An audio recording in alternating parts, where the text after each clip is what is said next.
Hey, Jerry. Hi, Tom. Hey, Tom. Hey, Cliff. How you doing, buddy? Good. How are you? All right, we'll start broadcasting. Thank you.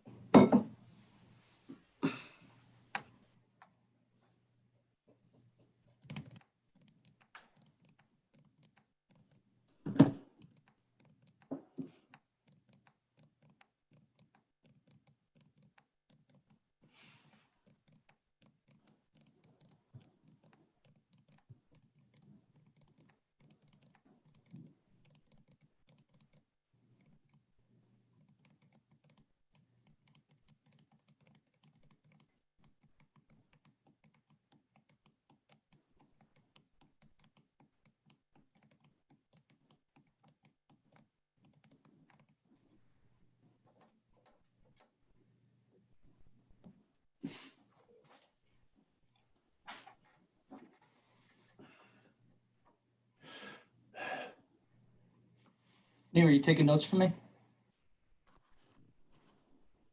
All right. Okay. Thanks, bud. Bye-bye. Cliff and Mayor, I'm going to wait like a minute or so just to get a few more people in so I can make my announcement. No problem, Jerry. I'll make a short announcement after you make yours. Thank you.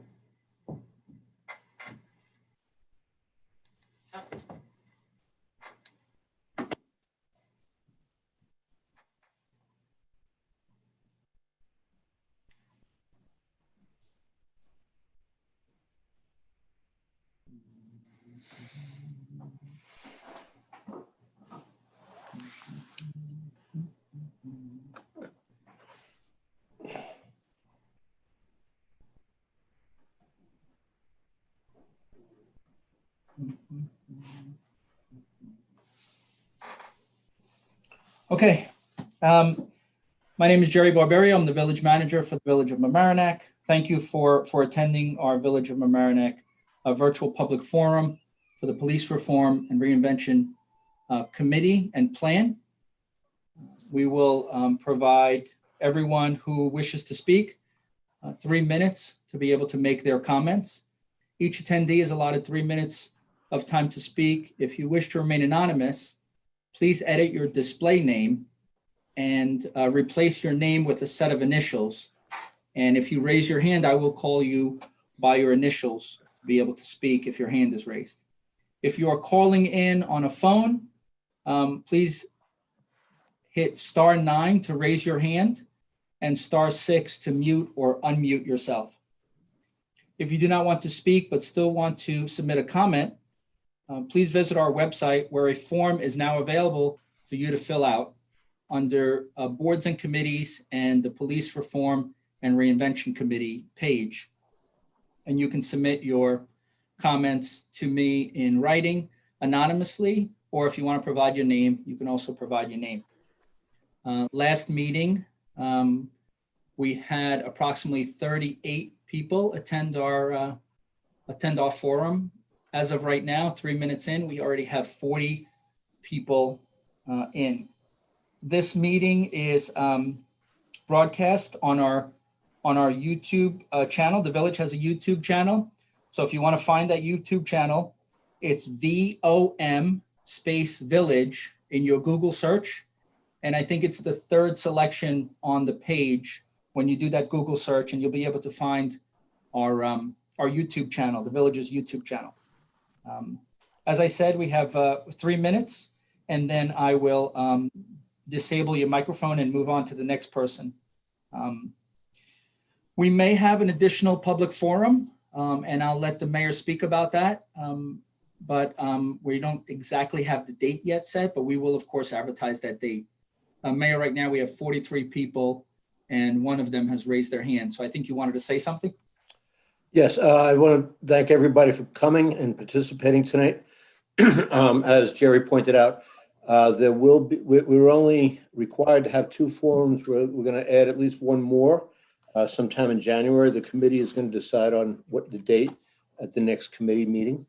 I want to encourage everyone to speak their mind and their heart and their experience. This isn't a debate. I think it's about, just everybody saying what's on their mind and what they need to say. And we don't have to go back and forth with each other. And we shouldn't go back and forth with each other. I believe what we should be doing is listening to each other, taking the time to absorb what someone else's experience is, and not arguing or debating with other people's experience, because that's not a useful use of our time. People's experience and their feelings are what are being shared here tonight. And, I would, and Jerry will only interact if something is factual, it needs to be corrected, but we will stay out of it. I just want to say that I apologize to folks for scheduling this on the first day of Hanukkah. That was not our intention. It's when it slipped by us. And I do apologize if this interrupted anybody's holiday, first day of Hanukkah, or if someone can't make it tonight. We are adding another one. And as Jerry pointed out, there are other ways to contact us. The survey, we're coming up with a survey to survey the community and the website. So there'll be other opportunities along with the other meeting for folks to reach out and share their experiences. So with that being said, I thank you to everybody for coming out tonight, and I look forward to hearing what folks have to say. Thank you, Mayor. I want to also join you in apologizing. It did slip by us, and if people are unable to attend this evening to observe their a very important religious holiday, then I hope that they can join us in the January forum. We do have one hand up. This gentleman's initials are LQ. Cliff, if you want to unmute Mr. LQ so he can speak.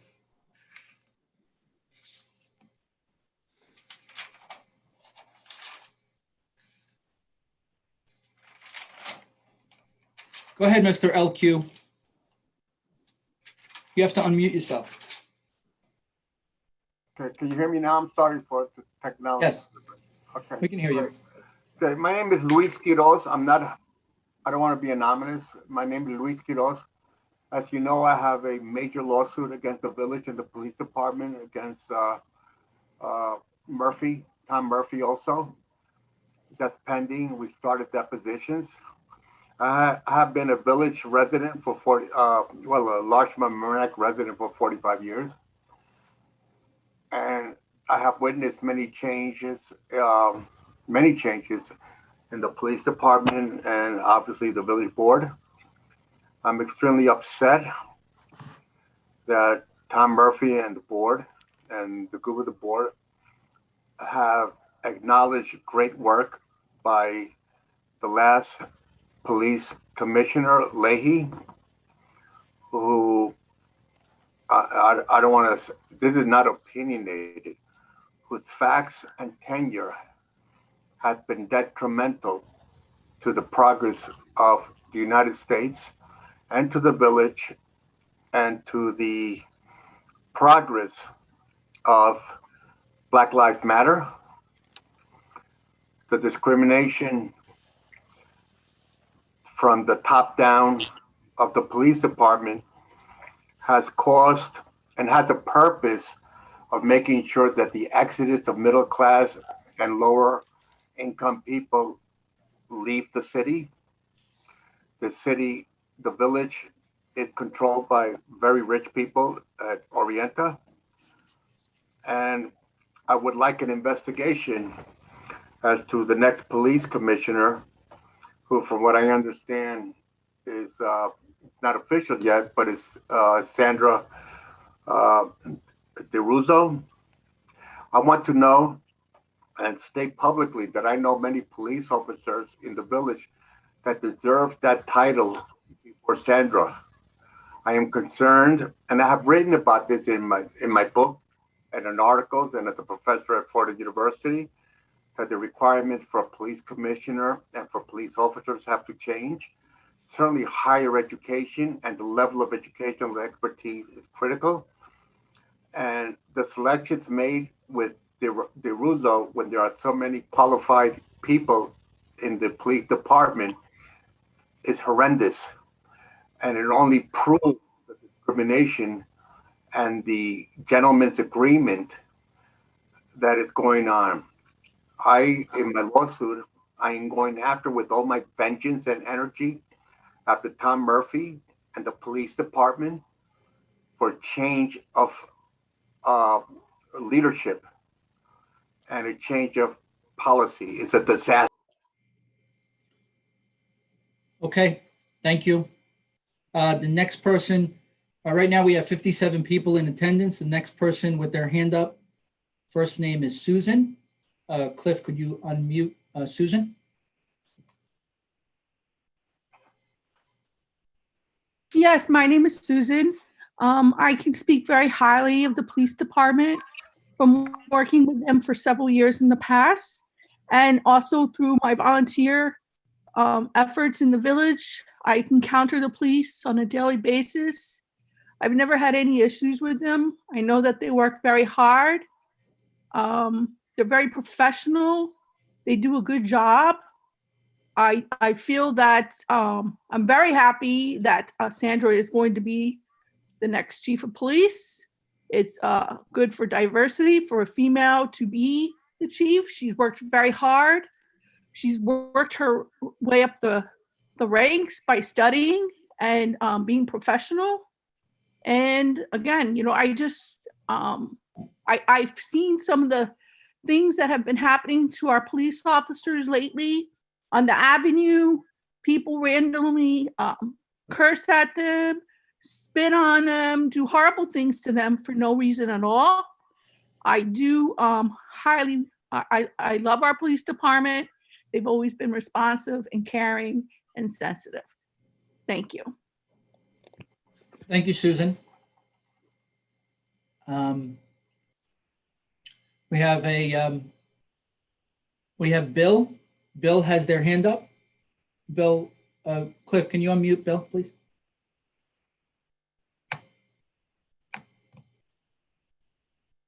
Go ahead, Bill. Go ahead, you're unmuted.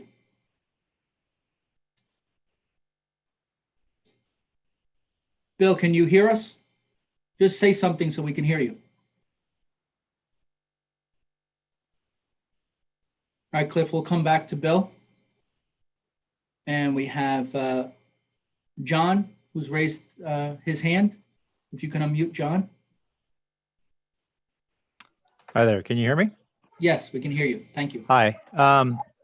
So I just wanted to kind of talk a little bit about what I think are some of the things to help the police department, I think, be as effective as they can in their position. And I would probably start this by saying, you know, being a police officer is a very challenging and difficult job. And I think that, you know, if there are two things to help any police department, not really necessarily specific to the village of Mamaroneck, you know, the first is, you know, making sure that, you know, each and every officer has adequate training.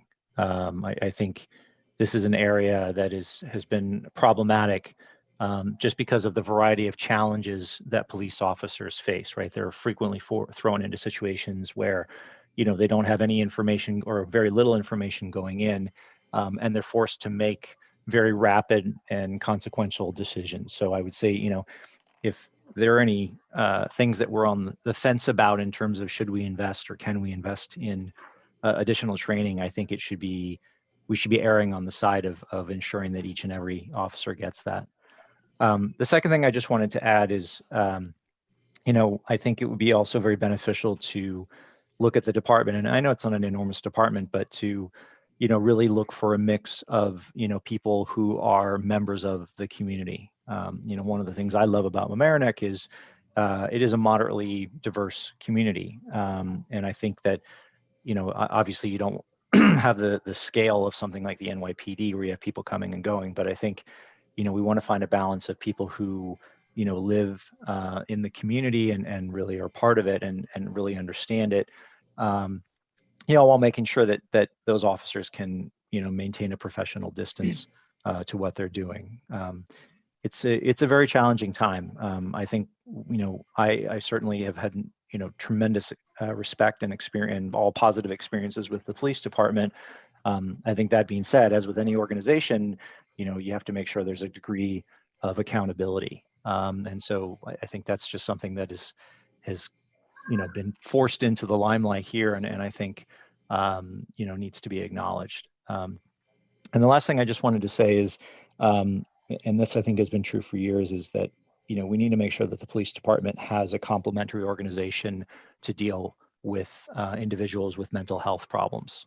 Too many times, police officers are forced to be an amateur sort of mental health analyst or counselor on the fly in a very high tension situation, and it's simply not fair to them. And the degree to which, whether at the village level or the town level or something, we can provide them with auxiliary support, I think that would be very beneficial. Thanks.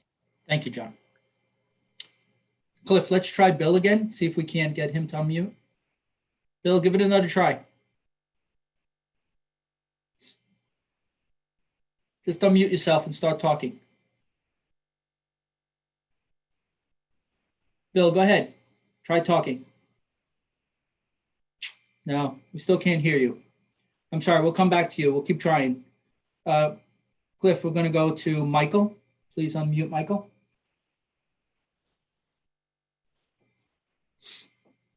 Hello, can you hear me? Yes, we can. Thank you. As a recap, how much time do I have? 3 minutes. Okay, it shouldn't take that long, but the things I thought that would be good is I think that there are a number of things that could help improve the functioning of police. Number one might be the issue that there may be, and it might be surprising to say, but there may be too much of it. I think that police are one tool in the toolkit of governance, a reallocation of money to other resources and a development of those resources, I think would be fundamentally good and relieve pressure on the police themselves. In addition to strategic defunding of the police, I think increasing training of the police officers would be good, and I support that. I think that, as other people have said, increasing the diversity of the police in the community would be good, especially maybe trying to somehow offer incentives for those within the community to be part of the police. I think accountability has to be increased, and maybe strategic sort of stances that we and the mayor could support, such as trying to make a movement to stop no-knock warrants, to try to erode a little bit, I think, of the police union's power. In addition, I think that I know that these aren't necessarily local laws, but I think that the town needs to get behind and push towards trying to eliminate the bail system, which is only other country that does it is the Philippines. And in terms of accountability, again, I'd like to mention just ending qualified immunity.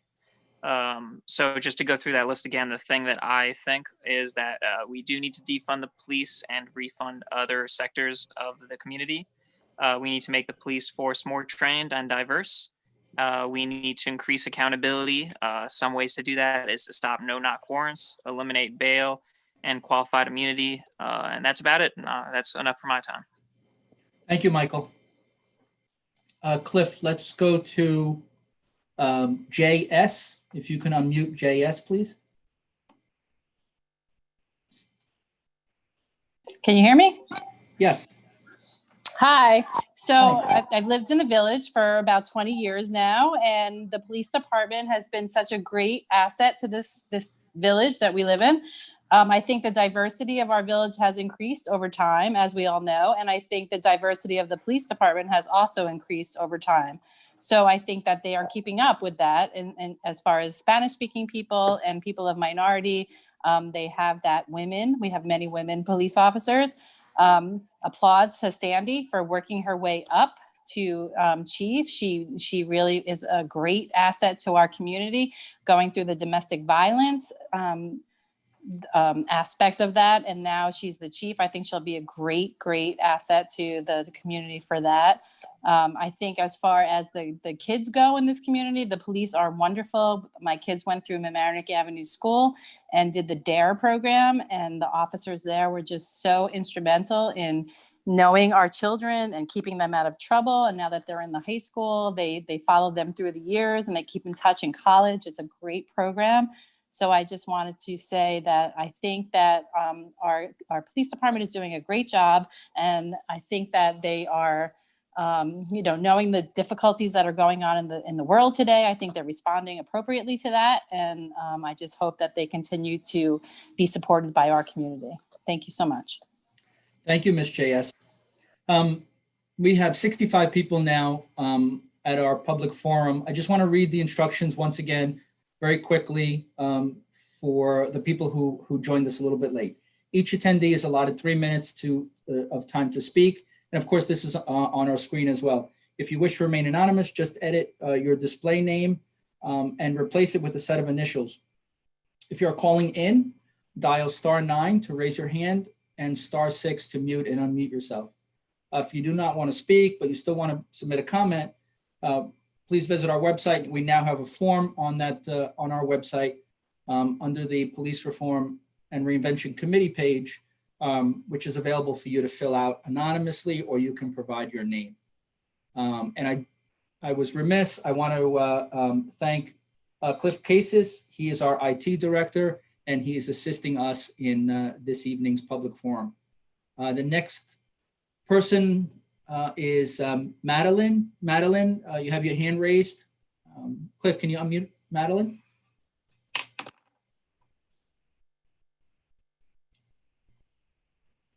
Go ahead, Madeline, you're unmuted.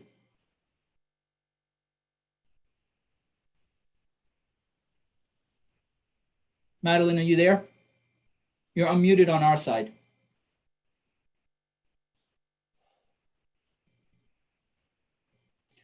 Okay, we'll get back to Madeline. Cliff, next person is Jonathan T. If you could unmute Jonathan T.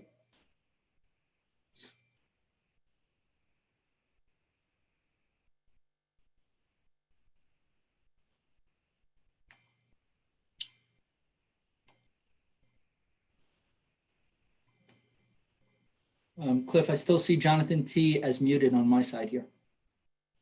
His speaking is enabled. He just has to unmute his mic.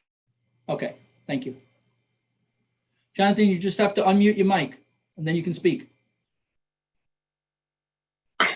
Yeah, I'm just here to listen. Okay. He's just here to listen. So let's try Madeline again.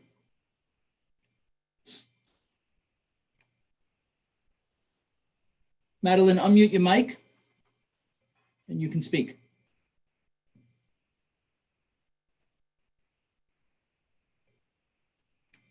No, I don't hear you, Madeline. Cliff, let's try Bill again, please. Bill still has his hand raised.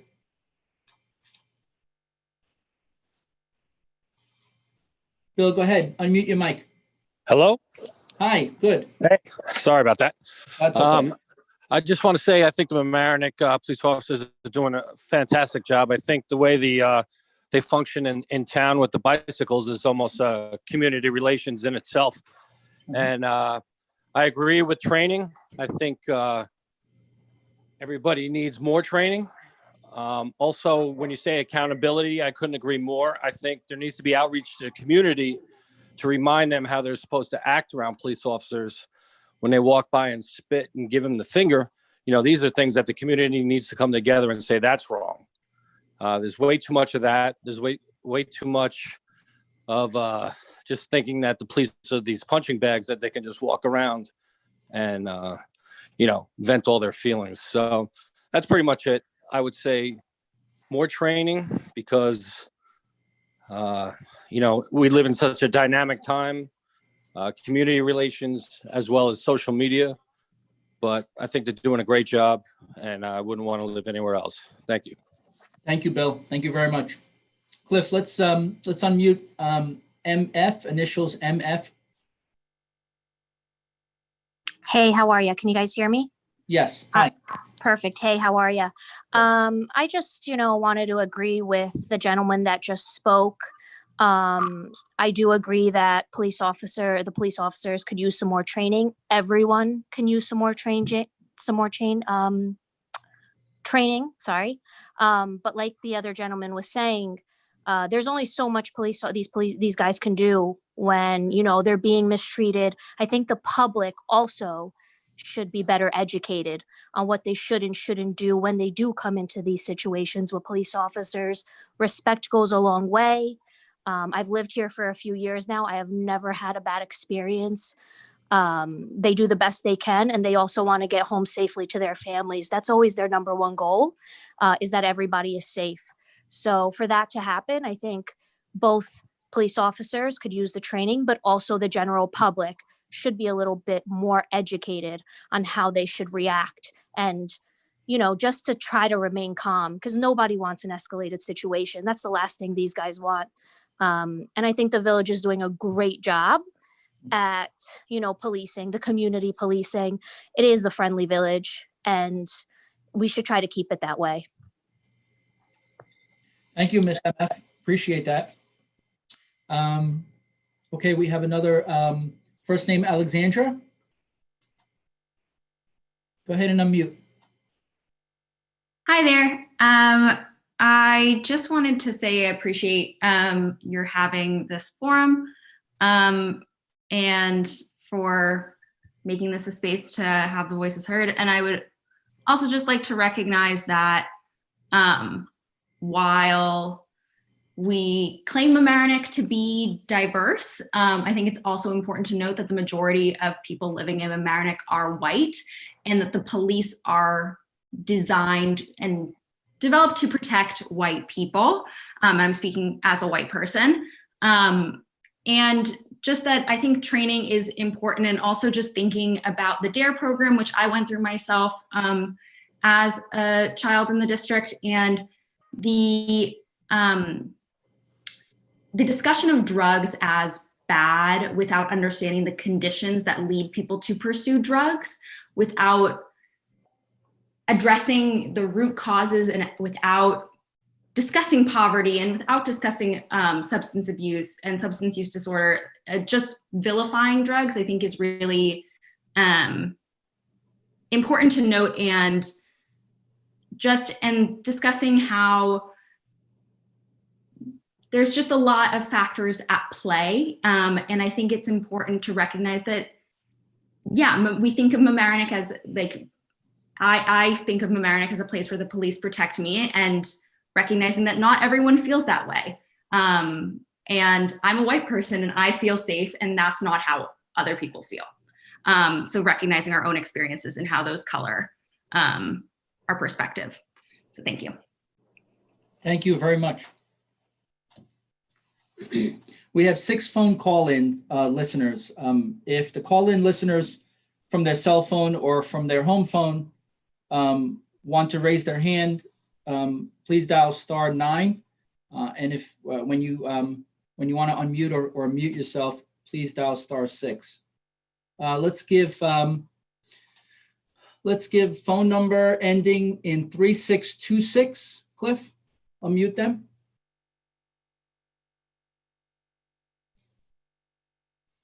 If your phone number ends in 3626, you're unmuted now.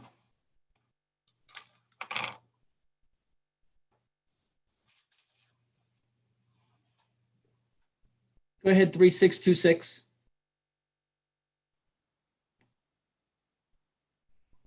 If you're on a cell phone, it's *6 to unmute. All right, we'll get back to them. Let's try Madeline again. Cliff. Hello. Hi, good. Hi, Madeline. Oh, hi. Hello. Thank you for having me. I'm very excited to be a part of this group. I've been working in law enforcement and criminal justice for over 22 years, and I'm thrilled to hear my town being involved in wanting to address things that make people uncomfortable, and wanting to make change, and wanting to say thank you to our great police officers.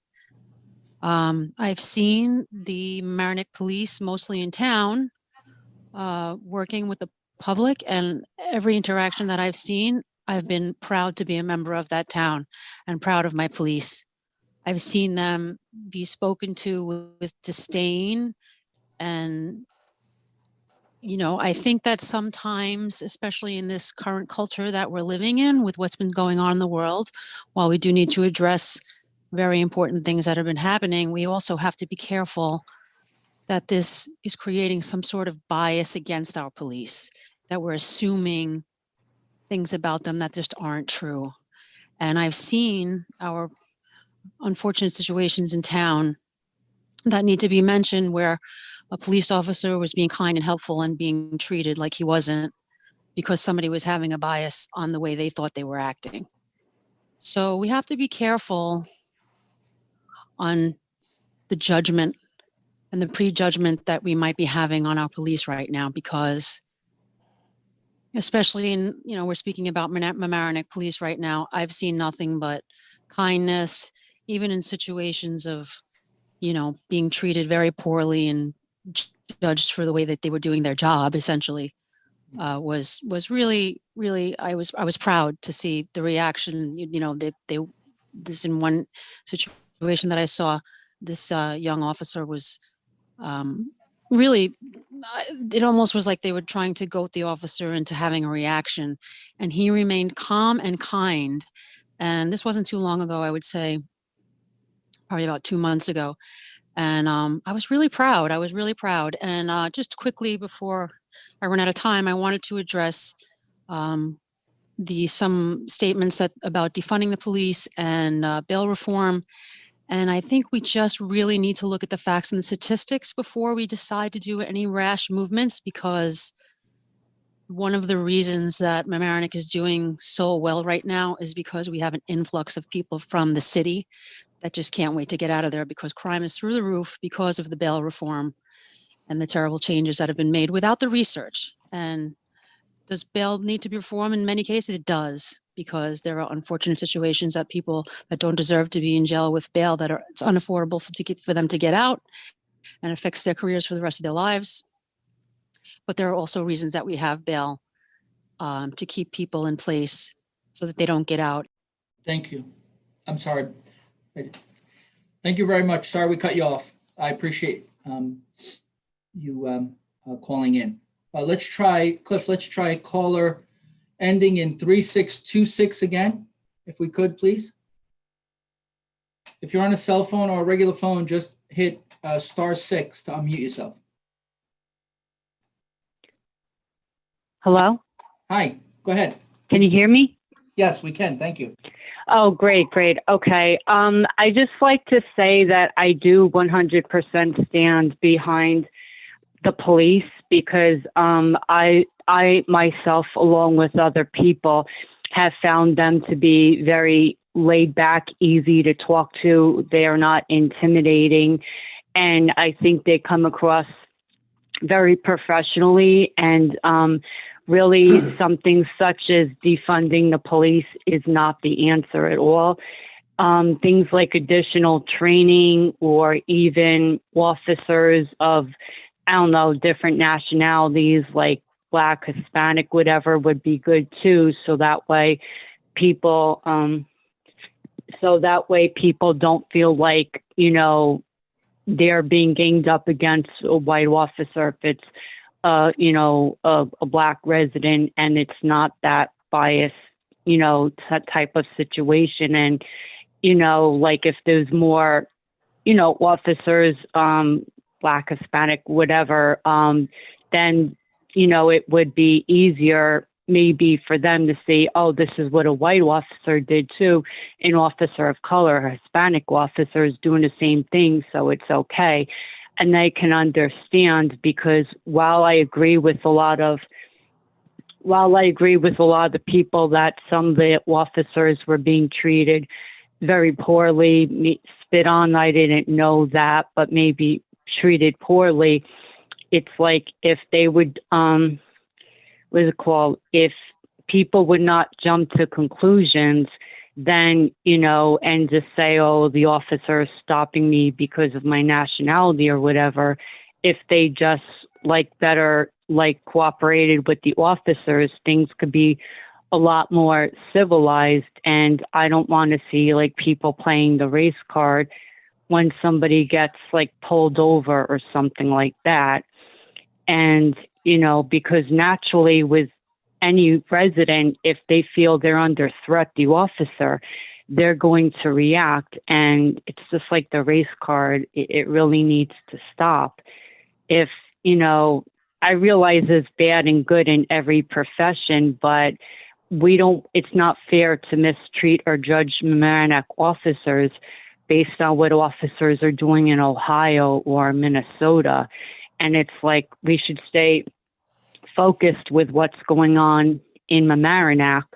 And I know different situations apply to everybody, but I've been treated, kindly by the cops, and I have not felt I've been discriminated against or anything. Thank you very much. Next person is Cliff Scott. Scott, go ahead and unmute yourself. Yes. Hi. I'm going to put a little twist on this, if it's okay. Go ahead. All right. Being a police officer in the village of Mamaroneck for over 23 years, I'm going to give a little bit of a different perspective. I've worked with many of these people that are currently on the job and have left the job recently. I was a training officer for 15 years on the department. And I must say that, I hear people talk about defund the police, but they need training. Unfortunately, training costs money. Salaries have to be paid. The trainers have to be paid. There's equipment that's needed. So as far as the funding, it doesn't make sense if you want to have more training. And I agree. There should always be training. Is one of the most important things that was completely always stressed by every chief that I worked under. The current chief, I know Sandy is very much pro training, and she will remain that way. As far as no-knock warrants, so I heard somebody bring that up. No-knock warrants are usually issued for preservation of evidence. It's to give the department enough time to get into some place that they can secure evidence. And they're very rarely issued in the village of Mamaroneck or even applied for. And as far as bail reform, I think, people have to really look around and see, what did bail reform do for New York City? Unfortunately, it's a rotating door. As soon as they go in the door into the courtroom, they're back out on the street. And it's a revolving door that doesn't stop. So as far as with the defunding and the bail reform, I think we have to look at it from a standpoint of, yes, training is great, and training needs to be done without a doubt. And I think every police officer that's working currently will tell you they love training, because the more they train, the better they feel, the more comfortable they are. And in that sense, I will say the village of Mamaroneck is very good at what they do. Thank you. Thank you, Scott. Thank you very much. The next person has the initials NR. NR, you can unmute yourself. Yeah, hi, thank you. So I wanted to say I really appreciate the transparency that the village is displaying here. I'm looking at the website and looking at your plan, and I agree with all the points that you've outlined in your PRRC plan and timeline. You've got 16 points. I think they're all really important, and I appreciated being able to look at the VMPD department training plan and see how the PRRC plan is going to complement and extend what you're already doing. So I just want to say thanks for the transparency. Keep the transparency up. I think the public cares a lot, and having these documents available for us to look at is really important. That's all. Thank you. Next person is Yudi. Unmute yourself. You know, Judy. Hi. Yes. Go ahead. You can Hi. speak. Oh, hi. I'm new in this kind of webinar, but I think that I have a lot to say especially to the Department of Mamaroneck, because not directly myself, but a person very related to me is being very discriminated to a point that that person have to take legal actions on it. So I believe that more than training, we need to be better human beings, and we need to forget about if you are Dominican, if you are any nationality, we are just human beings.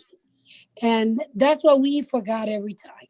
So I've been victim of police abuse and I was illegally arrested one time, my daughter and my nephew. And I don't have good experience with that. But I think the Department of Police of Mamaroneck need to be more human, more just like feel whatever other people's, feel. So, I just call because I've been through with that person, and it's been so much, so much, and so much. It's been treated so bad. It's been treated like a indecent person. So the racism that he's been victim with the family together with us is really too much. So I hope that we just grab one step and we can do better thing, and we can have better police department in Mamaroneck. Thank you, Yudi. Next person, Cliff, is Jean C. Hi, can you hear me? Yes, thank you. Hi, okay. Hi, I'd like to begin by thanking our village police force on rising to the moment as frontline workers in these difficult times. There is another speaker who, there are some police initiatives that I'd like to see supported and emphasized. Somebody mentioned that they were seeing the rules and regulations on the website. I think that's fantastic. Hopefully it'll be on the main police page and become a permanent thing. And we also want to be reassured that the village police have clear protocols on proper handling of emotionally troubled individuals and de-escalating such confrontations. And I hear that the village is already being covered by the new Westchester Crisis Prevention and Response Team based in White Plains. I hope it's working well, very hopeful that it's helping out. And I hope that there's a way to assess whether this is working. And we also need to support and promote police efforts to recruit and promote candidates who are representative of our diverse community. And I didn't mean to talk about this, but I know that bail reform was mentioned a couple of times. I just want to point out that we all agree that an individual charged with a serious crime should be held in jail before trial if there's a risk to the public or a risk of fleeing. But that's not how the old bail system worked. People with money charged with violent crimes could buy their way out of jail before trial, while people with less money facing minor charges had to await trial in jail. And so the old way was neither fair nor safe. So I'm glad that it's been changed. There have been some problems, but I do hear that things like repeat offenders will henceforth, being repeat offenders will be something that judges can take into account when they are setting bail or not. So I also have a short, very kind of random laundry list of areas where I think the police could improve the safety of our community.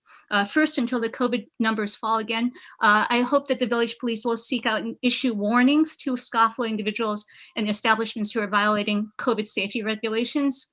And followed by enforcement if necessary, hopefully not. And I also, this is sort of a fun prevention thing. I wonder if the police could offer a safety talk at Effie Bellows and the middle school on safe bicycling in the streets. And they also educate our seniors on phone and internet scams, which seem to be on the upswing and can involve thefts of life-changing sums of money. So anyway, this just some suggestions. I think you guys are doing a great job. I'm really hopeful that things, it looks like you are very proactive and, good luck. All right. Thank you. Thank you. Jen M, Cliff, if you can unmute Jen M.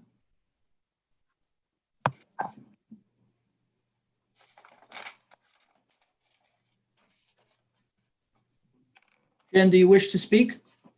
You have your hand raised. Yeah, the version is not allowing me. It says she needs to upgrade her version of Zoom. That came up the other night. Is that something new, Cliff? It seems like it's something new all of a sudden. I haven't seen that error message before. Yeah. And I'm sorry, somehow there's a disconnect in our technology. Probably just have to run the updater. Okay. Again, for anyone on this call, you'll be afforded 3 minutes of time to speak. If you wish to remain anonymous, you can just edit your display name with a set of initials, and I can call upon you. I can ask Cliff to unmute your microphone.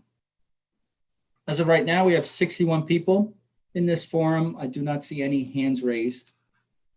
This is almost at the point where we were at the first forum.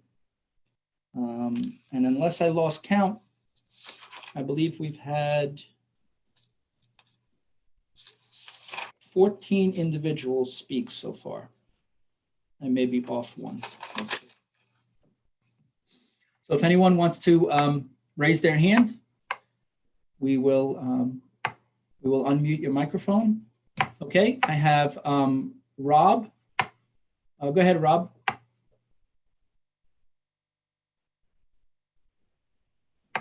You're unmuted. Okay, can you hear me? Yes, thank you. Okay, basically what I want to bring up is the people on the actual committee. What kind of experience and training do they have judging police policies and stuff? Do they know about the relevant Supreme Court cases, or are they going to get training in them before they come out with final decisions? Cases like Tennessee versus Garner, Graham versus Connor, Wren versus the U.S., Terry versus Ohio. Also want to know on use of force, are they going to be able to look up studies from places like the Force Science Institute and Dr. Bill Lewinsky and the theories they've come up with and what their studies have shown about how and why the police use force? And also if anybody on the committee actually knows the requirements for an officer to be eligible to even get qualified immunity, since people have brought that up tonight. And that's all I have. Thank you, Rob. Thank you very much.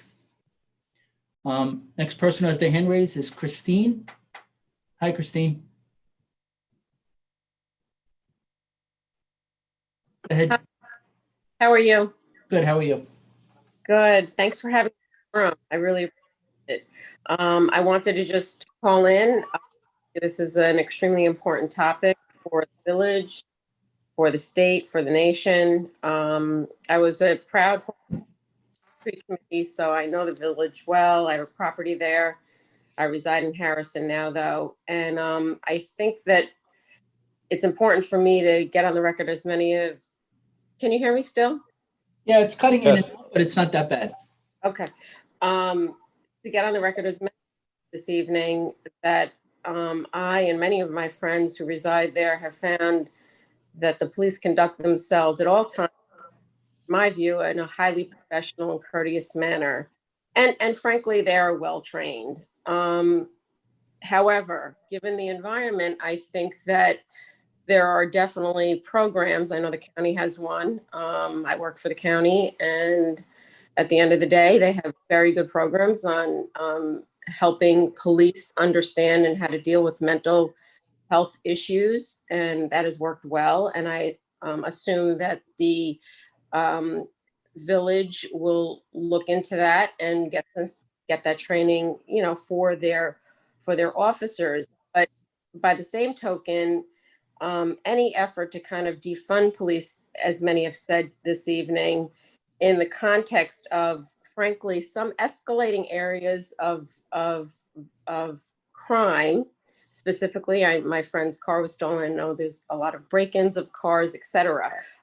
We have to be very, very careful that we understand what's going on the ground, and that, as Scott said, the police officer, 23 years experience, and as Rob just said, citing, you know, things that need to be taken into account by the committee, that we are weighing all of these factors, because policing is extremely complicated. I don't need to tell you guys that. So looking at law enforcement best practices, being able to determine how to go forward when potentially unintended consequences can result from pulling back on policing. You can invite, frankly, criminal activity, which we don't want to see happen. I mean, the reality is that without good policing, and I was a former economic developer, so I have to throw it in there, you can't grow your business base. Your businesses need to feel protected. Your residents need to feel protected. Your visitors need to feel protected. So at the end of the day, in order to get economic development, jobs, and a community that feels protected, which is the basic fundamental, you know, function of government, this all is a very delicate ecosystem. So pulling back Thank you, Christine. Thank you very much. Jen M has her hand raised again. Hi. Sorry about that before. So I just want to say, as a a middle-aged white woman who was raised nearby, I have never had a negative interaction with any police officers in Mamaroneck or nearby, and I'm not a good driver. But no matter the situation, I've never felt unsafe. I've never felt uncomfortable. Never felt like the police weren't there to do anything but uphold the law or protect me. And that's the lens I've always seen the world through. But I'm married to a Black man. I have sons who are teenagers, and they just haven't had the same experience. And it's definitely opened my eyes. My older son and my husband have both had interactions in Mamaroneck and nearby where they have felt targeted, they've felt disrespected, and not necessarily felt safe. And I think for all the people we're talking about, hello, are you hearing we me? can still hear you. Yeah, we can still hear you. Okay, so for all the people who've been talking about the public being the problem, I question, first of all, how often this is happening. It seems unbelievable to me that this is a routine thing that cops are getting spit at and sworn at. But even if it is happening, I've worked my whole career in alternative education. And, when faced with disrespect or anger from adolescents that I've worked with, the bare minimum was that I was required to stay calm and do my job and stay kind and not react. And I think either blaming the public for police behavior or praising the public for praising the police for being calm in difficult situations or when they're feeling disrespected misses the point completely. And I also just a little bit concerned about my question is, what kind of outreach is happening between the youth of the community, in particular, like the youth of color and officers on the force? Because I have a kid who has had one interaction with a police officer that left him feeling targeted and disrespected and afraid. And I don't want him to feel like that. That's it. Thank you.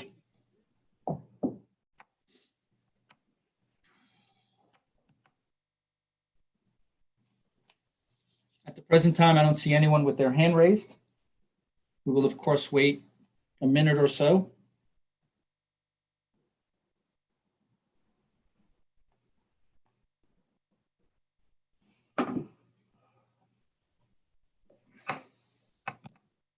Again, I just want to remind everyone who's on the call that we have made some progress on our website and our webpage for individuals to provide their comments anonymously, or if they want to provide their name, and they of course can do so. We have, as some of the callers have pointed out, we have a lot of information on our web page under the Police Reform and Reinvention Committee page. And so please make yourself aware of that if you're interested. I do have Cliff Bryan, if you could unmute Brian. Hey, how's it going, Jerry?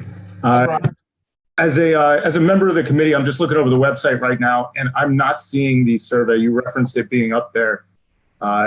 So if you could just take a look and make sure that does get put up on the website, I'd appreciate it. And if the survey is not up there, and if I misspoke, I apologize. Okay. Basically a way for someone to provide their experience anonymously. What we did put up, what Cliff and others, Robert here in my organization put up, was a text box where people could just write their experience and provide it either anonymously, or they can provide their name. That's really what I referenced. That's what we put up today. Do you know where that's located? Because I'm on this page on the website right now, and I'm not seeing that. Cliff will give you that information. Cliff, could you help Brian out? Yeah. Okay. Hey, Jerry? Thank you. Jerry? Yes, Mayor. Maybe we could make it a banner on the website when people Sure. get on. We'll do that. It was still in the beta so it's phase easier to today access. when we were working on it. Yeah, it's Thank on the screen now, Brian. So if you go to the, it's right Okay. there, the I've got ERRC it. public comment form. For some reason, I have a different view of the website. Okay. Thank you. Okay, thank you. Luis, Luis has his hand up again. Thanks, Cliff. Luis, we'll unmute you in a second as soon as Cliff gets his hand back. Hi, I'm here again. Hi, go ahead. It's at 1:24 or 3 minutes. Okay, great. I called before. I just want to let people know that I've been over 20 years a professor at a major university on issues of race, class, and gender, and policing and community organizing. My daughter graduated from kindergarten all the way through a doctoral degree in social issues and trauma and issues of race. I have a son, I have 3 children, and a son who's also finishing doing his PhD at UPenn on issues of social policy and in social policy are related to issues of race.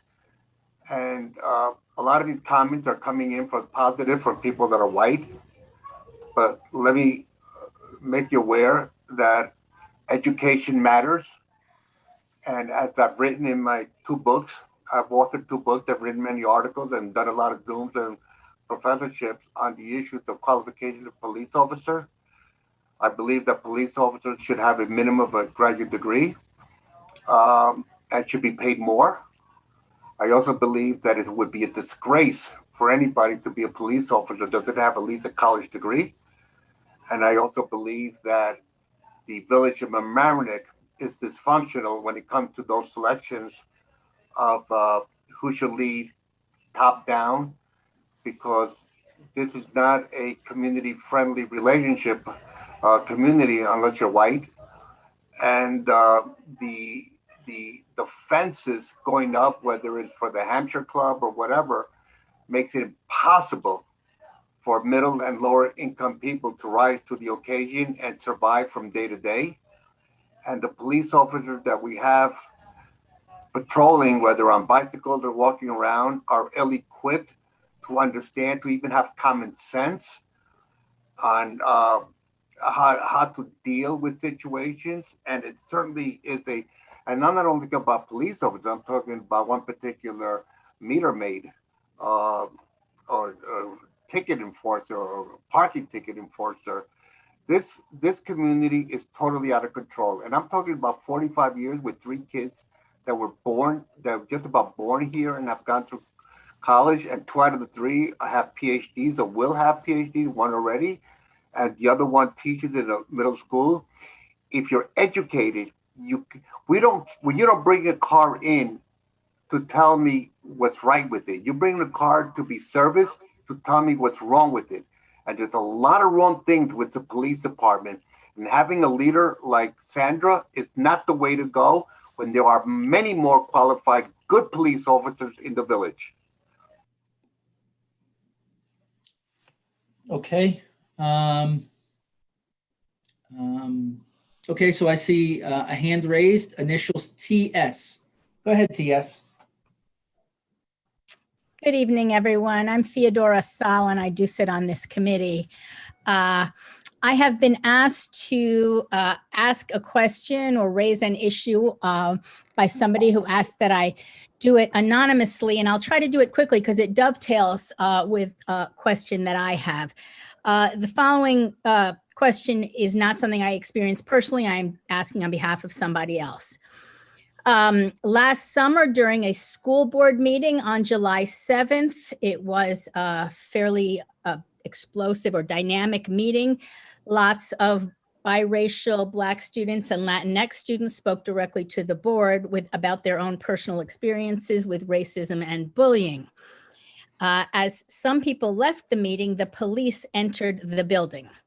And this person was very disturbed by essentially a show of force, and they did not know who called the police to come into the building, but it appeared that they were there essentially to intimidate the students or protect the board, although this person did not witness anything close to violence. It was merely verbal expression by people taking turns.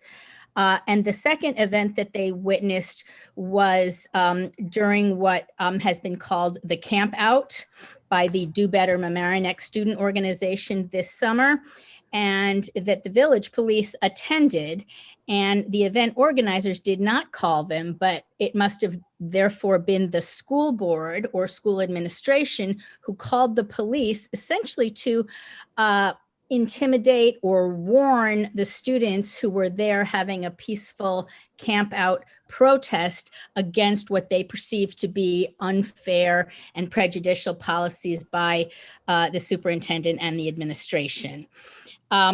Those are the two related issues that I was asked to address. I will now show how it dovetails with my concern in my last minute, which is that, and I know I'm not alone of those who sit on this committee, we want to hear from young people. I submit that maybe there are 60 people in this meeting, but most of them are not under the age of 25 or 20. And we know that lots of high school students and young adults are interfacing with the police, and we would like to hear about those interactions. We heard a little bit tonight. The next meeting, I hope we will devote a large portion of the time to young people who are free to call in anonymously, to fill out the forms anonymously, write on the page, to email any one of us and have their experiences shared anonymously, because how we deal with our young people will probably reflect how we deal with the rest of the world and how they go on to approach their futures. Thanks. Thank you, Theodora. Thank you very much. JS. You're unmuted. Hi, can you hear me? Hi. Yep.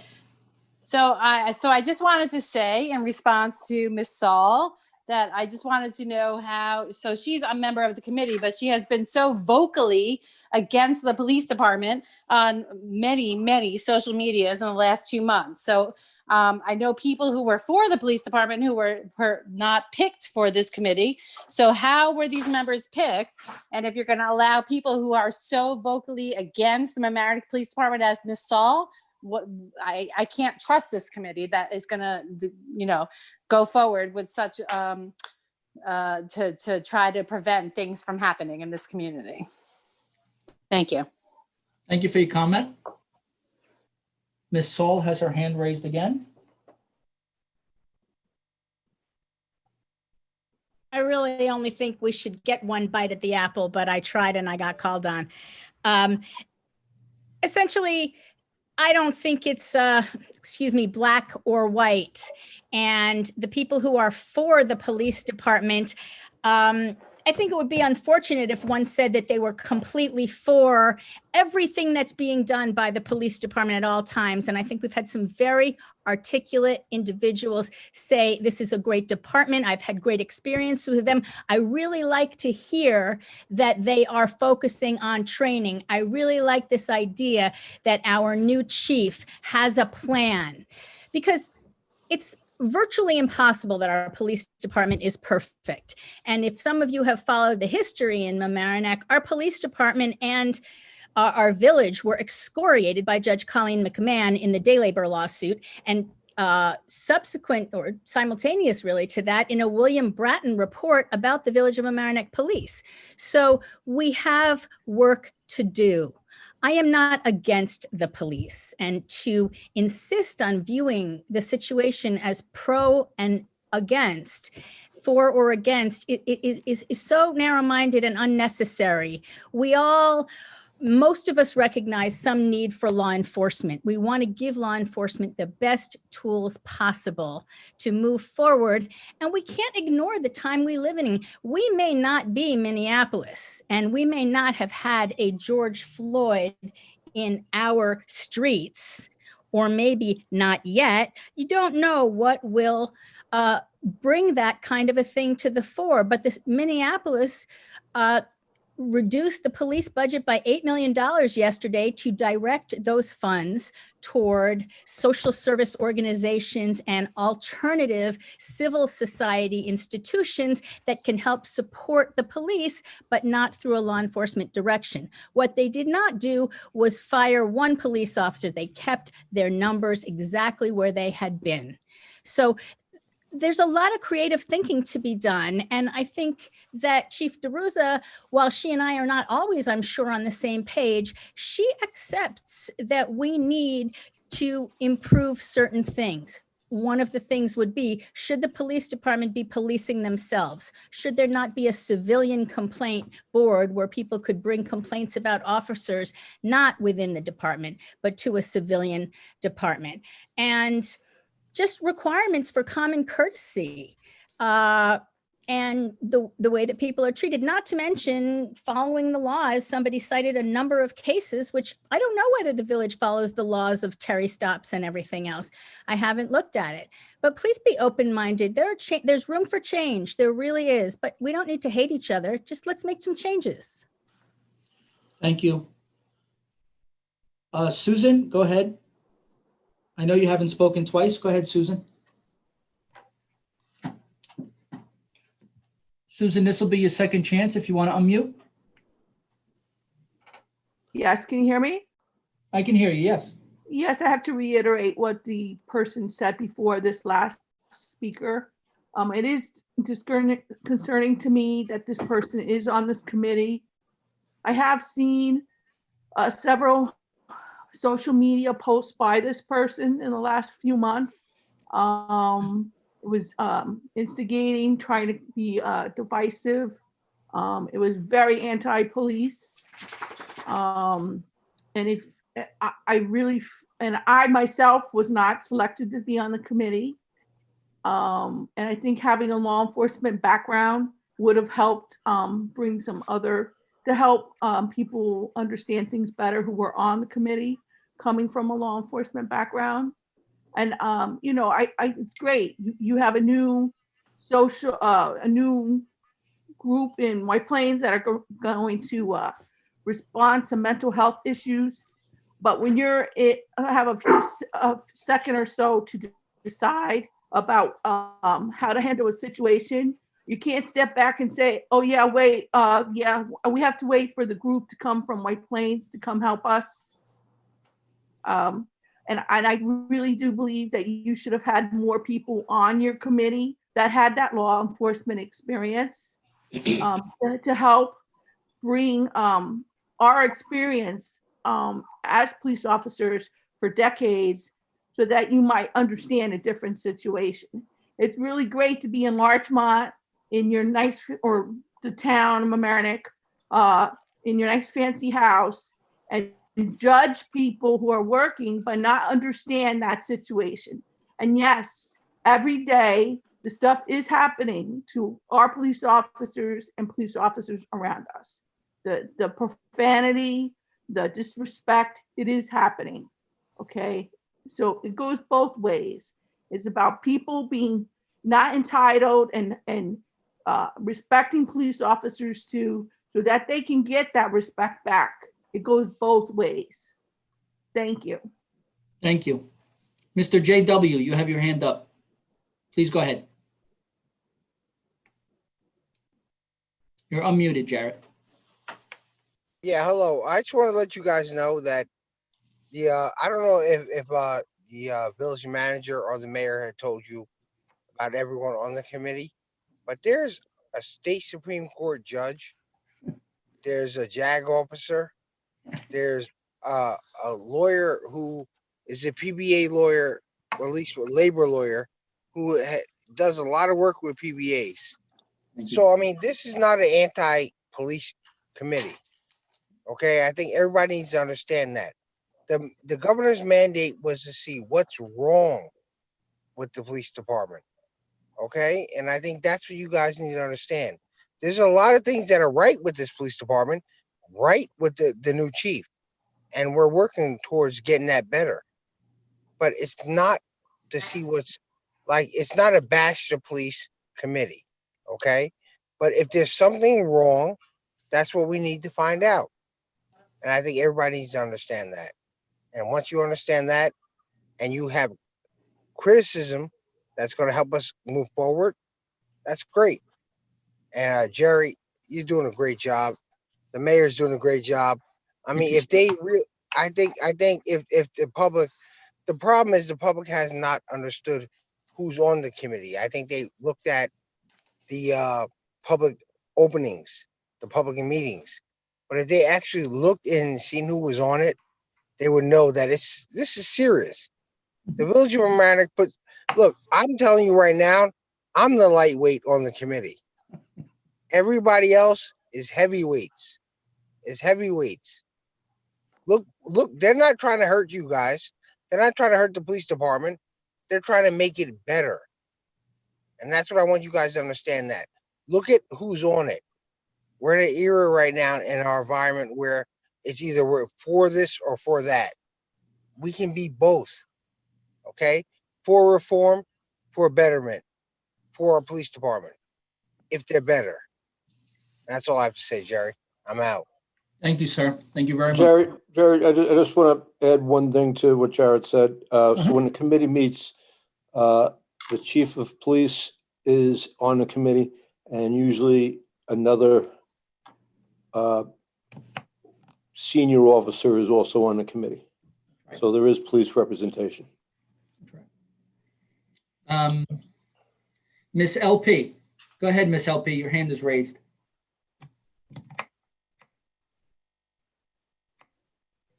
Hi, are you unmuted?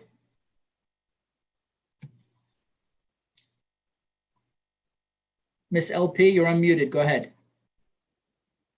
We can't hear you.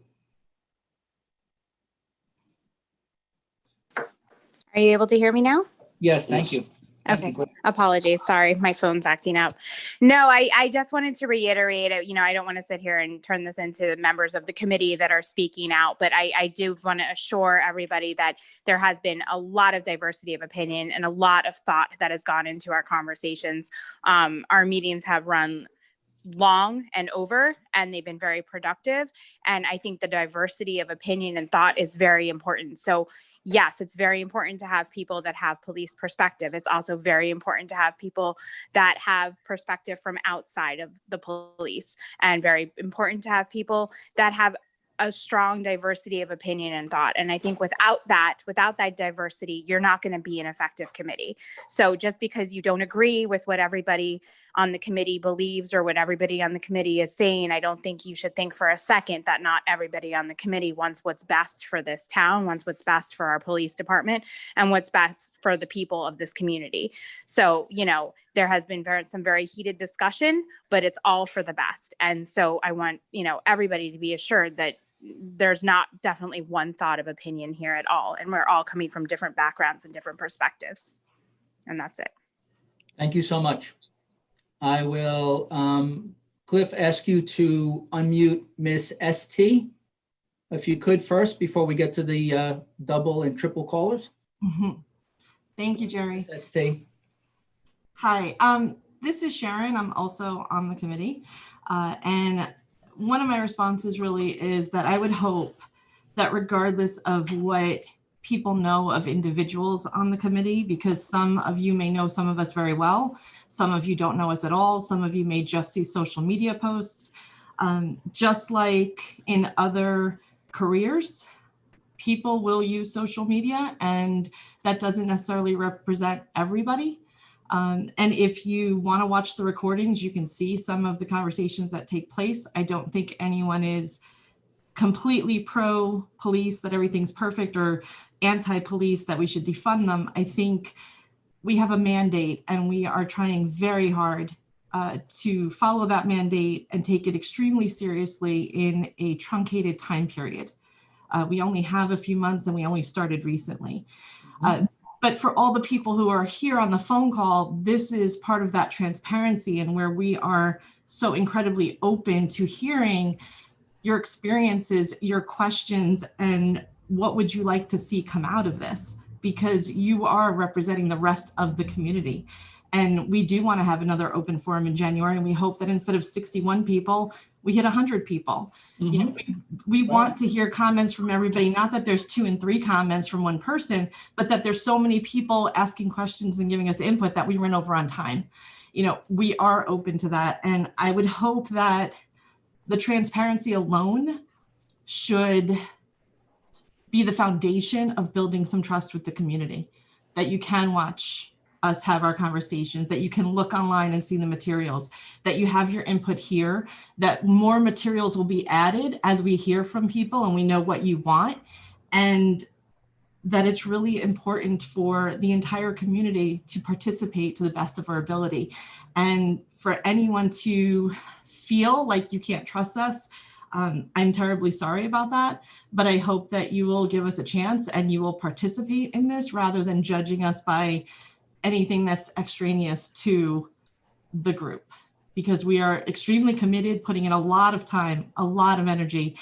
And it's not just to respond to national, you know, issues or the mandate, but we want to protect our police officers just as much as we want to protect our residents.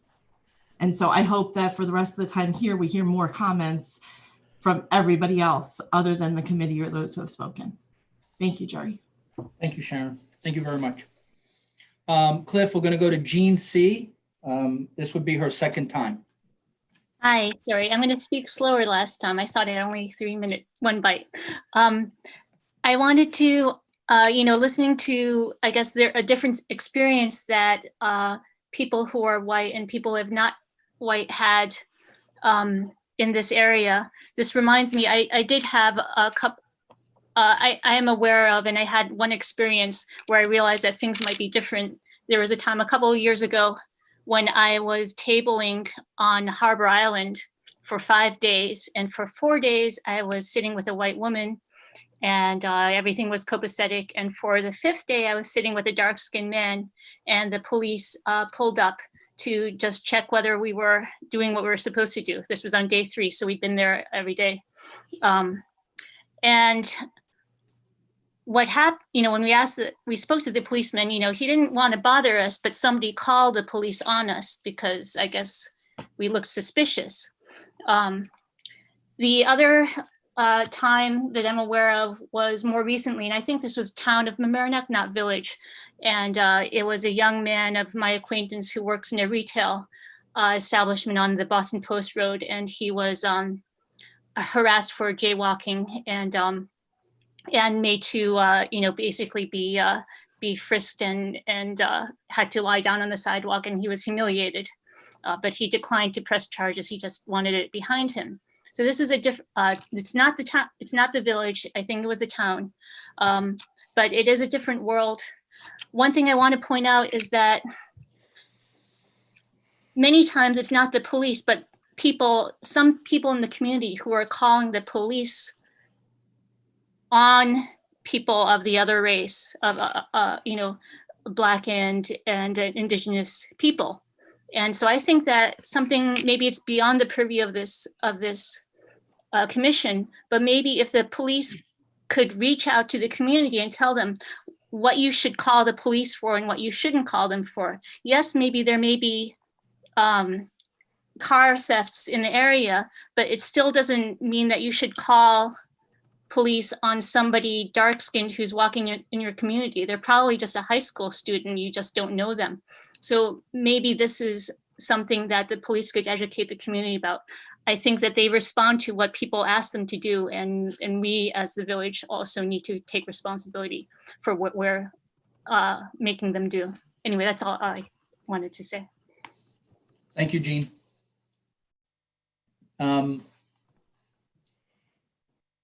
JS, I do see your hand up. You have spoken twice already. If you want to email me and provide a comment that I can provide the board, you can do that. I have no problem with that. But I see that Miss CS, who only went once.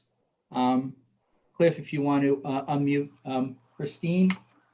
Go ahead, Christine.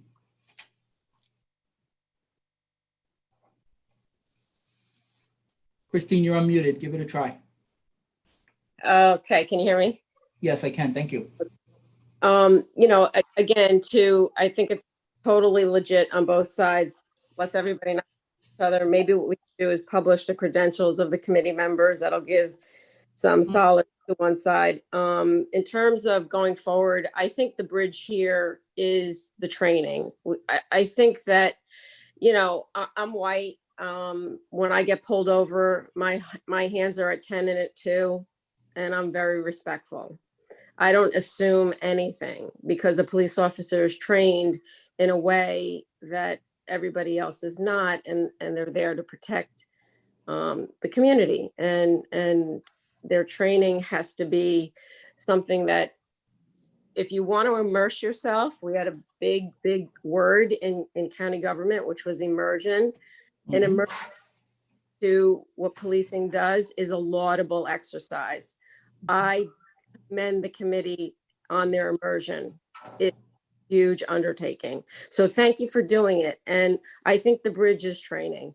I think everybody will feel much better going forward with the community, all in lock sync, that our police are being properly trained and we all feel safe, and we can kind of be held out as the poster, community of how to do things right. So I'm very looking forward to it. So.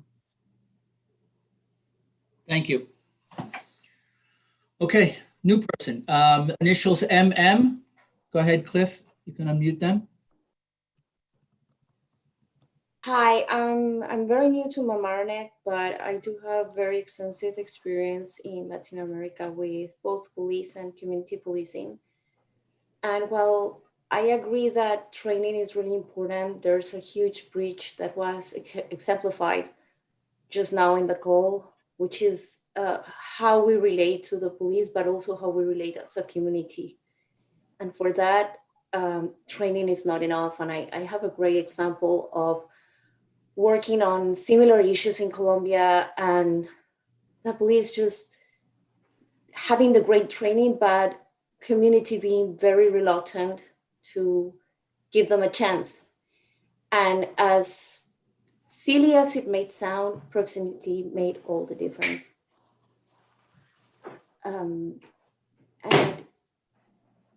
the example was that they did train, but they opened a bridge to the community, not only in terms of sitting in spaces like this to talk about what's wrong, but really help us all remember to empathize and remember that we're humans and that stereotypes exist. So when we did that, it was something as basic as just having a football match and a football tournament. And we mixed police officers with the community who were playing together, different ages, and that helped bridge the gap.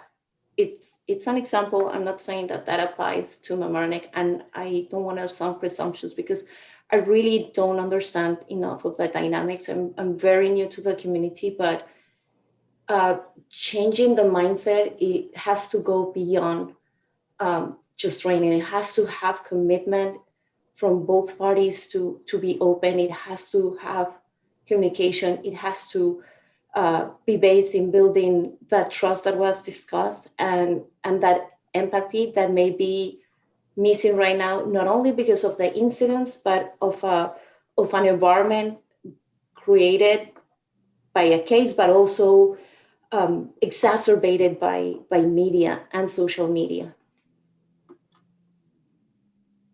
That's it. That's it for me. Okay, thank you and welcome.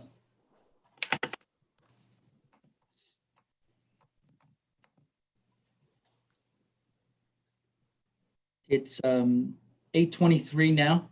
Oh, I do see a new hand. Thank you. Go ahead, Sarah. You should be unmuted now.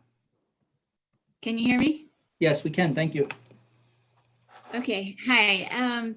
I'm very glad Mamaroneck is proceeding with these positive steps towards reform. I wanted to thank the people who are serving on the committee because I'm sure it is a huge amount of work and effort. And I wanted to, I have seen the website and all the things that you guys have posted is, those are very helpful. I think that probably the majority of people in Mamaroneck aren't going to realize all that is there. And I was thinking it would be great if, I mean, maybe in the newsletters, and maybe there are links to it in the online newsletters that we get, but if there were some kind of, maybe a flyer or something that would be easy to read and something that like everyone would notice, directing them maybe to see the efforts that are of, you know, and all the resources that are available about what you guys have been doing. Maybe that could help. And I'm also concerned about the divisiveness and the rhetoric that's throughout our country these days, but it affects us here in Mamaroneck in terms of people feeling like it's either, you know, like the defunding versus supporting the police, which is that's not a correct way of looking at it, but or people thinking that they have to be pro or against the police, as some other speakers have mentioned today. I think that all of those are false ways of looking at all this. And if I do think that in this village, there's a lot of people feel just somehow they're being influenced by social media and feeling that they have to take a side. And if anything that could be done via this committee to just educate the community that's not what's being done. I think Jarrett actually said, you know, that it's just a matter of making the police better. I'm sure the police also agree they can be better. And, you know, it's not about taking sides, because I think for the community to really support this whole effort, there needs to be more education of the community about what the effort involves. Anyway, thank you. Thank you, Sarah. Thank you, Sarah.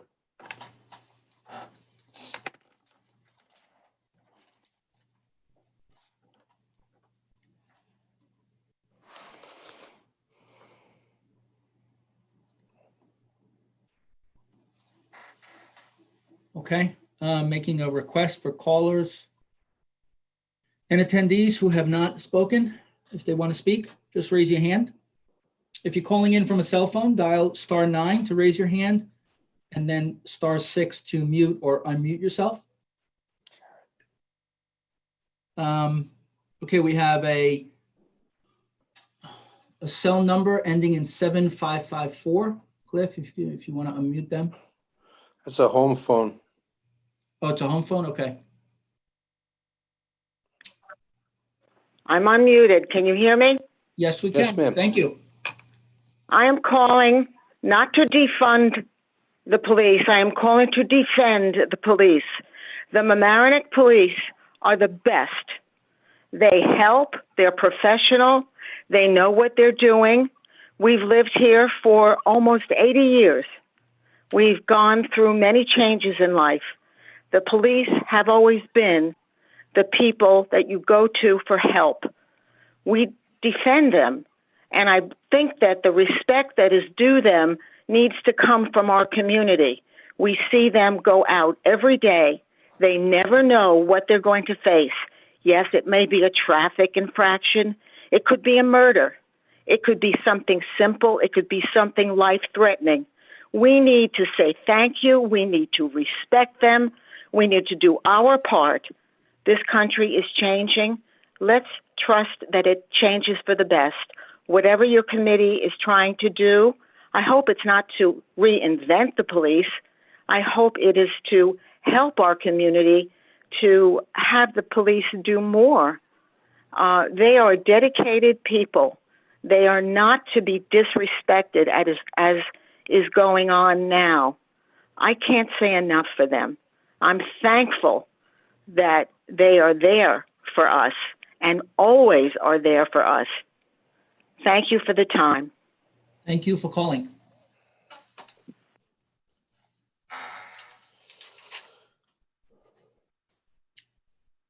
Anyone else calling in or online? Initials SV. Cliff, if you can unmute SV. Go ahead, you're unmuted. Hi, thank you. No, I was just going to mention, no department is perfect. I'm a new resident to the village, but you do have a quadruple threat here, and that's the reality of it, right? You have Route 95, you're on a major train line, you're relatively close to a state border, and you're also a 10-minute drive from the Bronx. So the stuff that these guys put up with, considering all those sort of existential threats on a daily basis is commendable. I hope that the committee can find places where there is improvement, but also understand that is the reality of it. Those factors is unique to some of these towns in this area. Thank you. Thank you.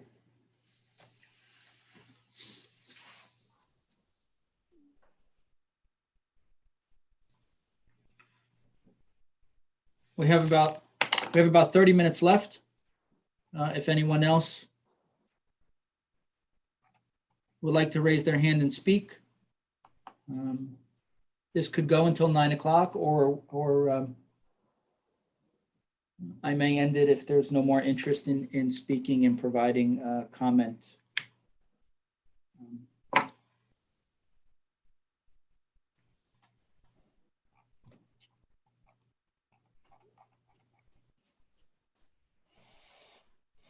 Still looking. Okay, I have a hand up. Robert, go ahead, Robert. Cliff, if you can unmute him. Robert, you're unmuted. Hello? Hi, we can hear you. Hi. I have a question about the committee. I was wondering if every single person that's on the committee is a village resident. If their government ID actually says that they live in the village. That's my first question. You have my email. You can email me. Any other comments? Yes. Why can't that be public knowledge now for everyone to hear?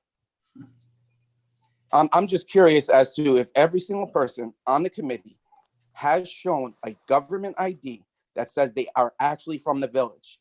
Why would we want someone that's from Mount Vernon, New Rochelle, Larchmont, White Plains, even Connecticut, New Jersey? Why would we want someone who does not live in the actual village to be on our committee? So my question is, has everyone shown a government form of ID? And I would like an answer for that, Mr. Mayor. My knowledge, everybody's a village resident. Not to the knowledge. Has everyone provided documentation? No, we haven't asked for papers. So how do we know everyone that's going to be on the committee is actually from the village and actually knows what's going on in the village? Shouldn't that be a very important question to be asking and documented with government ID? Why do we want someone speaking or representing us that may or may not be from here? Does that make any sense? I would like an answer to that one, Mr. Mayor. You have my answer. Keep making your statement. No, what is the answer? To my knowledge is not an answer. Have you asked for documentation? Government ID. Or we can continue to have maybe someone that doesn't live here on the committee. Do you know of someone who doesn't live here on the committee? I possibly may. So my question is, I'm not here to be questioned. You're here to make a statement. Please make your statement, sir. So the statement is, why do we possibly have people on the committee that aren't here in the village? Shouldn't that be looked at or looked into? My next statement is, after listening to multiple people call in, I was stopped by the police for this. I'm not even going to get into a race, but stopped for this or that. Do the people ever think, the community ever think that maybe I was stopped for doing a crime, a violation, anything? Maybe it has nothing to do with race, but actually a violation. It's mind-blowing that everything has to become a race and a problem. And people need to recognize that the community needs to recognize that maybe they're the ones who take things to another level. Police officers are not trained to stop you based on your race. They're meant.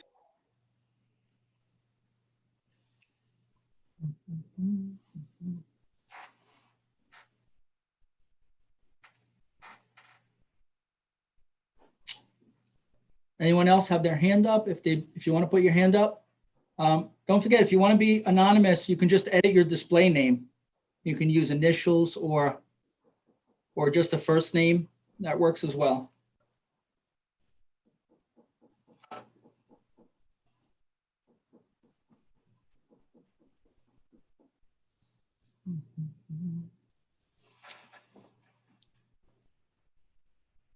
I don't mean to have so much dead air, but I'm waiting for hands to go up. If anyone else, we have 50 attendees now. If anyone else on this list would like to raise their hand. Of course, Robert raised his hand again, so we afford everyone 2 chances. So Cliff, you can unmute Robert for the second last time.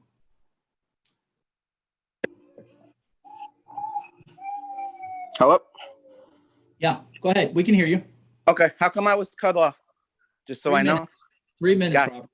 So the last part I'm saying is maybe the community needs to relook at themselves and say, maybe we need to act differently. I don't think that the police need to be reformed. I don't think they need to be doing anything differently. They're doing a wonderful job. It really is mind-blowing. And the next part I heard was, why don't we bring in social workers to help handle certain 911 calls and things? Why don't we look at that? Because other states have already started doing that. There's already been, to my knowledge, 2 social workers already have been killed going to jobs or going to the 911 calls. They're not trained to be the police when things turn violent. So a social worker going to answer some of these unnecessary, what they feel police calls are, needs to be looked at again, because the police are still going to be called to these other type of 911 jobs. So again, our police do not need to be reformed. They're doing a great job, and the community needs to go back to thanking them for everything they do.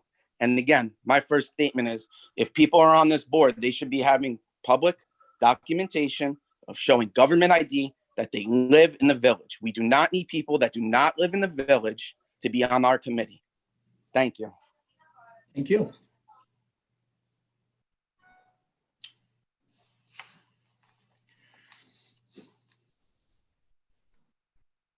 It's 8:37 now. I'm going to make one last call for anyone who would like to raise their hand, who has spoken twice. Last call. Last call. Oh, so we have someone new. Initials BR. Go ahead, Cliff. Unmute BR. Hi, you're unmuted. Hi, can you hear me? Yes, we can. Okay. And I apologize if I missed this earlier. I was putting my daughter down to bed. But I moved to Mamaroneck about 2 years ago. And one of the first things I noticed in the budget when we got the budget mailed out was how high the police budget was compared to everything else in the area. And so I was just curious, and again, sorry if this has already been answered, but has there been a proposal for reallocating the funds to the police towards like social workers or other community resources that can help prevent crime rather than address crime after it's already happened? So again, sorry, this is more of a question than a statement, but. Brittany, this format is really for statements and not for. Oh, okay. Well, then my statement is that I hope that we do consider to invest a lot of the funds. I think it was 80% of the village budget was for the police department. And, time over time, we see that education, cuts are made, or library cuts are made, or other community resources. So I would just really love to see more of the resources go towards some other community outlets and, social work, mental health care, all those kinds of community resources that can keep, crime off the streets and keep our residents active and engaged in the community rather than, ending up in a criminal situation or being accused of a crime maybe that they didn't do because they were out on the street late at night. So that's my statement, I guess. And I hope that that's a consideration that is being made by the committee. Thank you, Brittany. Thank Mr. RS. Go ahead, Cliff, unmute. Mr. RS. We're getting that same error message. Robert would, or RS needs to update their Zoom software. Mr. RS, we're having the same issue as we had the other night. I apologize for that. I did offer to try to assist you. I hope that we can get through that problem. Again, I apologize. Let's unmute. I think Sarah, I believe, spoke before. Let me see if she spoke before that. Sarah, this would be her second time, Cliff. If you could just unmute Sarah. Hi. I just wanted to add one thing, that is that I understand the committee is trying to take into account a wide range of opinions and experiences in the village, which I think is really crucial. And I wanted to make sure or emphasize the need for reaching out to the different immigrant communities within Mamaroneck, and to make sure that those voices are definitely heard in this process, because I don't know if, I think on this call, we may not have heard a lot from certain immigrant communities, and they're a very vital part of Mamaroneck, and just it might require a little bit more outreach to get more viewpoints. Thank you. Thank you, Sarah.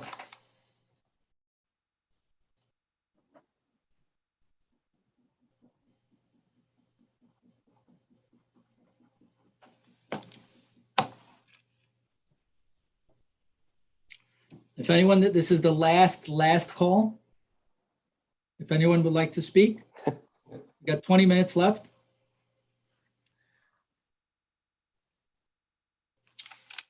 Okay. I want to thank everyone for participating. We've had quite a few, approximately 30 individuals speak this evening, and I think that's fantastic. I know at some point we had in upwards of 70 individuals attending this public forum, and that is almost double what we had last time. So I really appreciate everyone's attention and time for this evening. Again, I want to thank Cliff for helping us with the Zoom, Mayor Murphy for being on here, as well as all the committee members who were on this call and either participated or listened in. And I just want to say one last thing about the committee. They work very hard. I appreciate how hard they work. They work me very hard as well. And if you ask any one of them, they'll tell you that we do spend a lot of time and we put a lot of energy into this committee. And for that, I'm very grateful and very happy. And that's about it. Mayor, if you have anything else? Yeah, I just want to echo what you're saying, that I am very proud of all the men and women who have volunteered to serve on this committee. They're doing a difficult and necessary job. And this task entails them to work very hard and to put in a lot of time and to be open and honest with their opinions. And sometimes, that sparks difficult conversations. But I think the process that we have to follow is going to spark difficult conversations. And we shouldn't be afraid of those conversations, and we shouldn't be, drawing up sides. This is about trying to listen to each other. And, we're going to hear things we don't want to hear, and we're going to hear things that disturb us. But if we keep an open mind, the process will work. And I really appreciate all the hard work that they put in. And Jerry, I want to thank you. You were working in a difficult situation here in the village of Mamaroneck because we have, staff shortages. We have, people working from home a lot. And I know this takes up a lot of your time. And I appreciate all the hard work you've put into it. We are way ahead of other communities. It's not a contest, but if it were, we'd be winning. And I appreciate all the hard work you've done, and Cliff putting another night in. I appreciate that. And I thank everybody who called in tonight. And I really thank every member of the committee for their input and their hard work. And, I don't be dissuaded by folks that, want to, have a different point of view from their point of view or don't want to have that point of view. We need everybody's point of view. And I really appreciate it. And if, I urge folks to watch the committee meetings. Yeah. Because if you think, that this is set up one way or another, and you watch the committee meetings and you're honest, you'll be dissuaded from that. So I just want to thank everybody and wish everybody happy holidays. And hopefully we will all see each other in person in the new year. Thank you. Thank you very much. Everyone have a safe night and happy holidays. Good night, everybody. Good night.